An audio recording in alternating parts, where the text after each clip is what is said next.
सबसे पहले तो ये देखेंगे हम। तो देखिए सोनेट क्या होते हैं, ये है एक लिरिकल पोइम है। क्या है? Lyric poem. क्या होती है लिरिक पोइम? गाए जाने वाली कविता। क्या? गाए जाने वाली कविता। गाए जाने वाली कविता है, इसका मतलब क्या हुआ?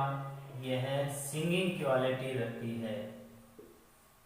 कौन सी क्वालिटी रखती है? Singing quality. सोनेट क्या है कि गाई जाने वाली कविता है। और क्या विशेषता है सोनेट की? लाइंस के बीच में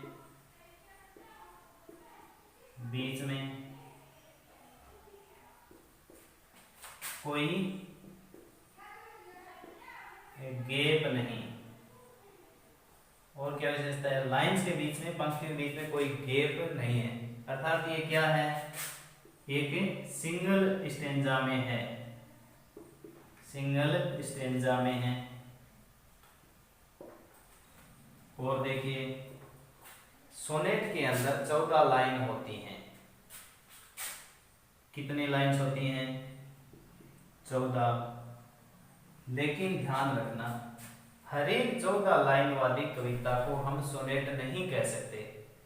तो फिर आप कहोगे कि हमें क्या पता चलेगा कि ये 14 लाइन है जो सोनेट है और ये सोनेट नहीं है? तो देखिए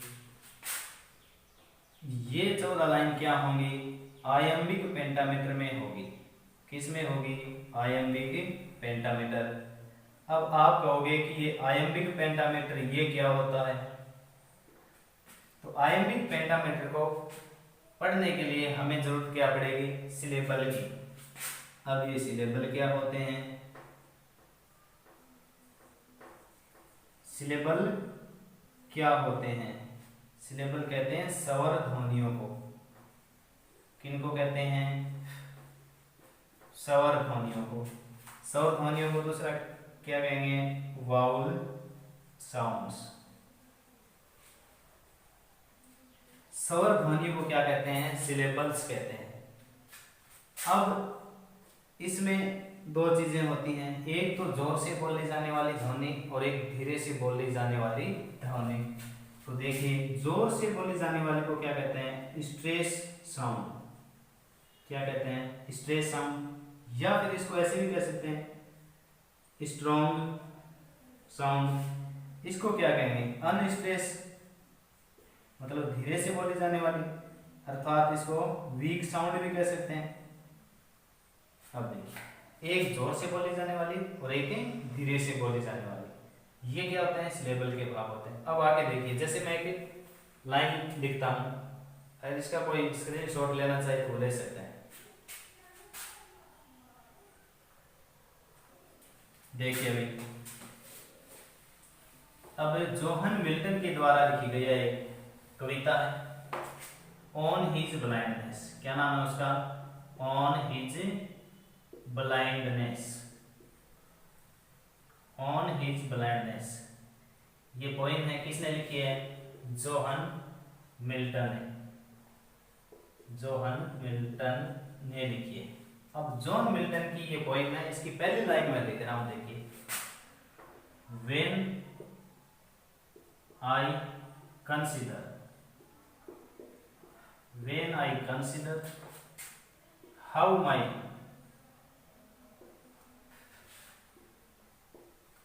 माई लाइट इज स्पेंट। देखिए ये इस कविता की पहली लाइन है। अब इसमें आपको कैसे पता चलेगा कि आयम्बिक पेंटामीटर में है? तो आयम्बिक पेंटामीटर के लिए हमने सीखा था सिलेबल। अब इसमें एक स्ट्रेस होता है, एक अनस्ट्रेस होता है। देखिए ये है स्वर ध्वनियां इसके अंदर, है ना? अगर वेन की ये स्वर ध्वनि है तो ये कौन सी ध्वनि है? ये है अनस्ट्रेस, धीरे से बोले जाने वाली, और ये है स्ट्रेस ध्वनि। फिर ये वापस आ गई अनस्ट्रेस, ये स्ट्रेस, फिर अनस्ट्रेस, फिर ये स्ट्रेस और ये अनस्ट्रेस और ये स्ट्रेस, अब ये अनस्ट्रेस और ये स्ट्रेस। अब इन दो ध्वनियों को कम से कम एक स्ट्रेस या एक अनस्ट्रेस हो, या दो अनस्ट्रेस के बाद में एक स्ट्रेस आ सकती है। तो इस प्रकार का जो पैटर्न है, पहले अनस्ट्रेस और उसके बाद स्ट्रेस, तो उसको क्या बोलते हैं, आयम्बिक बोलते हैं। क्या बोलते हैं, आयम्बिक। अब ये पूरे दो स्टेबल हैं, इनको क्या कहेंगे, एक फुट कहेंगे। क्या कहेंगे, एक फुट। अब ये दूसरे फिर बन गए, ये 2 फुट हो गए, ये 3 और ये 4 और ये 5। अब देखिए इसको 1 फुट कहते हैं, लेकिन जब मीटर में लिखेंगे अर्थात छंद में लिखेंगे तो इसको क्या कहेंगे, पहले अनस्ट्रेस आने के बाद जब स्ट्रेस आता है तो उसको आयम्बिक बोलते हैं। और ये अगर मान लो अपनी पंक्ति यहीं तक होती, इसके बाद होती नहीं, तो इसको क्या बोलते हैं, आयम्बिक मोनोमीटर, एक होने के कारण। अगर यहां तक होती तो दो हो गए, इसलिए इसको क्या कहते हैं, आयम्बिक डाईमीटर। 3 होते तो आयम्बिक ट्राईमीटर। अगर यहीं तक होती तो आयम्बिक टेट्रामीटर। अब यहां तक है, 5 लेवल हो गए, इसलिए इसको क्या कहेंगे, आयम्बिक पेंटामीटर कहेंगे। ये किस में होंगी फिर, आयम्बिक पेंटामीटर। तो सोनेट किस में होता है, आयम्बिक पेंटामीटर में होता है। समझ में आई। अब देखते हैं कि सोनेट कितने प्रकार के होते हैं। सोनेट कितने प्रकार के होते हैं, ऊपर लिख रहा हूं, इसका कोई स्क्रीनशॉट लेना चाहे तो ले सकता है। अब देखिए सोनेट कितने प्रकार के होते हैं। अब हमने ये तो सीख लिया कि सोनेट होता क्या है, तो अब हम देखेंगे कि सोनेट कितने प्रकार के होते हैं। देखिए सोनेट मुख्य रूप से 2 प्रकार के होते हैं। एक तो सोनेट है जिसको कहते हैं इटालियन सोनेट। इटालियन क्यों कहते हैं, क्योंकि इसका सबसे पहले इसको लिखा गया था इटली में, इसलिए इसको इटालियन सोनेट कहते हैं। दूसरा, पेट्रार्क ने इसको प्रसिद्धि प्रदान की थी, तो इसलिए इसको क्या कहेंगे, पेट्रार्कन सोनेट भी कहते हैं। पेट्रार्कन सोनेट भी कहते हैं। और इसी सोनेट को जॉन मिल्टन ने भी लिखा है, और उस जॉन मिल्टन ने कई सोनेट लिखे हैं, इसलिए इसको क्या मिल्टोनिक सोनेट भी कह देते हैं। क्या कह देते हैं, मिल्टोनिक सोनेट। ये एक ही सोनेट के नाम है, ठीक है। एक सोनेट तो ये होता है। दूसरा सोनेट है जिसको इंग्लिश सोनेट भी कहते हैं। क्या कहते हैं, इंग्लिश सोनेट। इंग्लिश सोनेट भी कहते हैं, और इंग्लिश सोनेट को विलियम शेक्सपियर ने काफी लिखा है, इसलिए इसको शेक्सपियरियन सोनेट भी कहते हैं। क्या कहते हैं, शेक्सपियरियन सोनेट भी कहते हैं। अब देखो ये 2 प्रकार के होते हैं, इनकी क्या क्या विशेषता होती है, क्या क्या अंतर होते हैं। देखिए दोनों में क्या होती हैं, 14 लाइंस होती हैं, ठीक है। इसमें भी 14 लाइंस हैं। ये भी सिंगल स्टेंजा में होती है, ये भी सिंगल स्टेंजा में होते हैं। 1 मिनट लिख देता हूं। सिंगल स्टेंजा का मतलब जो हमने पीछे लिखा है कि लाइंस के बीच में गैप नहीं होता है, सिंगल स्टेंजा। ये भी लिरिक पोएम है और ये भी लिरिक पोएम, क्योंकि सोनेट ही पूरा क्या है, लिरिक पोएम में है। अब देखिए इनकी विशेषताएं क्या क्या है। इटालियन सोनेट है, इसके हैं तो सिंगल स्टेंजा में, लेकिन इसको वैसे 2 पार्ट में बांटा जा सकता है। कौन कौन से में, एक तो होता है ऑक्टेव, जिसको प्रॉब्लम पोर्शन भी बोलते हैं। ऑक्टेव का मतलब 8 लाइंस। कितने, 8 लाइंस। इसके बाद का जो दूसरा पार्ट है उसको कहते हैं सेस्टेट, और सेस्टेट को दूसरा सॉल्यूशन पार्ट भी बोल सकते हैं, सॉल्यूशन पोर्शन बोल सकते हैं। इसमें कितनी लाइन होती है, 6। दोनों मिलके कितनी हुई, 14 लाइंस हो गई। अब इंग्लिश सोनेट में कितनी लाइंस होती हैं, लाइन तो 14 ही होंगी, लेकिन ये पार्ट ना होकर के इसमें क्या होगा, 3 स्टेंजा होते हैं। क्या होते हैं, 3 क्वाड्रेंट्स होते हैं, हमको क्वाड्रेंट्स बोले हैं। क्वाड्रेंट्स होते हैं कितने, QUARTAINS, क्वाड्रेंट्स होते हैं। क्वाड्रेंट्स में कितनी लाइन होती है, 4। इसका मतलब 3 गुणा 4, 12 पंक्तियां, ठीक। 3 क्वाड्रेंट्स और एक क्या होता है, कपलेट। कपलेट क्या होता है, एक होता है कपलेट। कपलेट क्या होता है, कपलेट को कहते हैं दोहा। क्या कहते हैं, दोहा। एक दोहा होता है, तो दोहे में कितनी लाइन होती हैं, 2। तो टोटल कितनी, यही 14 लाइन फिर हो गई। इसके अंदर तो क्या होते हैं, 3 क्वाड्रेंट्स होते हैं, एक कपलेट होता है और इसके अंदर एक ऑक्टेव और एक सेस्टेट, 2 पार्ट होते हैं। अब इन दोनों के क्या राइमिंग पैटर्न होते हैं। जैसे अपने पहले वीडियो में जिक्र कर रहे थे कि राइम क्या होता है, तो राइम कहते हैं तुकबंदी को या लय को। इसके अंदर भी राइमिंग पैटर्न होता है, इसमें भी राइमिंग पैटर्न होता है, दोनों का अलग अलग है। तो देखिए इसका क्या है राइमिंग पैटर्न, ये है A B B A, फिर A B B A, C D E C D E। अब आप देखोगे ये क्या है, तो इसका मतलब है ये टोटल कितनी लाइन हुई, 4 8 और 6 14 लाइन होगी। अर्थात पहली लाइन का जो लय है, तुकबंदी है, राइम है, वो किससे मिलेगी, चौथी लाइन से। दूसरी किससे मिलेगी, तीसरी से। अब ये जो पहली लाइन है वही चौथी लाइन है, और वही क्या होगी, 5वीं लाइन होगी, और वही कौन सी होगी, 8वीं लाइन होगी। तो इस प्रकार से क्या है, ये राइमिंग पैटर्न है। इसका एग्जांपल लिखेंगे, ठीक है। इसका ये बहुत बार पूछा जाता है कि इटालियन सोनेट की राइमिंग पैटर्न क्या है, what is the rhyming pattern of Italian sonnet. तो क्या आप लिखेंगे, A B B A A B B A C D E C D E।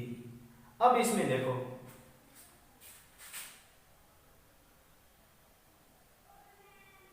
इसका जो राइमिंग पैटर्न है वो क्या होगा, A B A B C D C D E F E F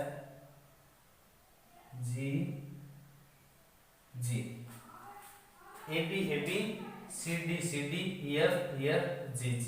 तो देखिए ये 3 क्वाड्रेंट्स बताए हैं 4-4 लाइन के, ये इतना हुआ, एक ये, और ये क्या है, कपलेट हो गया, दोहा हो गया। तो देखिए पहली लाइन है वो किससे मिलेगी, तीसरी से मिलेगी, दूसरी किससे मिलेगी, चौथी से मिलेगी, तीसरी लाइन है 1 2 3 4 चौथी से मिलेगी, ये 5वीं लाइन है, 5वीं मिलेगी 7वीं से, और 6ठी मिलेगी 8वीं से, और ये 8 के बाद 9वीं लाइन है, ये 11वीं से मिलेगी, ये 10वीं है, ये 12वीं से मिलेगी, और 13 और 14 है वो एक दोहा है। दोहे की जो राइम स्कीम है, राइम है, वो उसके बाद में सेम आती है। अब इसका कोई स्क्रीनशॉट लेना चाहे तो ले सकता है। इसके बाद अभी हम एक एग्जांपल लिखते हैं, उसमें हमें सही पता लगाएंगे कि कौन सा राइमिंग पैटर्न है और सोनेट है कि नहीं। On his blindness, on his blindness है वो जोहन मिल्टन के द्वारा पोएम लिखी है। किसके द्वारा, जोहन मिल्टन के द्वारा। इसीलिए तो इसको मिल्टोनिक सोनेट कहते हैं, इसीलिए तो इसको मिल्टोनिक सोनेट कहते हैं। अब देखिए ये इसमें कितनी लाइन है, 14 लाइन। लाइनों के बीच में कोई गैप नहीं है, इसका मतलब किसमें है, ये सिंगल स्टेंजा में, सिंगल स्टेंजा में है, अर्थात लाइन के बीच में कोई गैप नहीं है।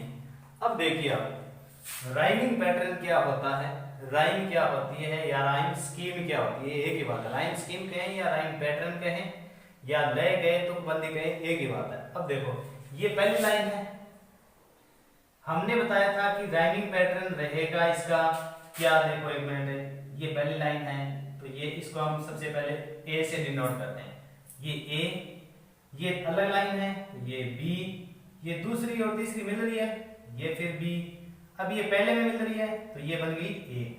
इसका मतलब अगर प्रश्न आए कि पहले स्टेंजा के पहली 4 लाइन की राइमिंग स्कीम क्या है या राइमिंग पैटर्न क्या है, तो क्या बताएंगे, ए बी बी ए।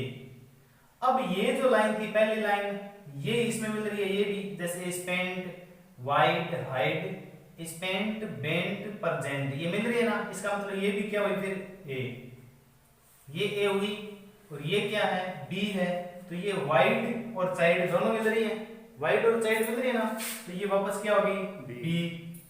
फिर ये साइड और डिनाइड मिल रही है तो बी, बी फिर बन गए। अब ये ए में मिल रही है ना ए में, तो ये ए में होगी। अब देखो अगर इतनी पॉइंट दे दी जाए और बताए कि इसका राइमिंग पैटर्न क्या है तो क्या बताओगे, A B B A B B A.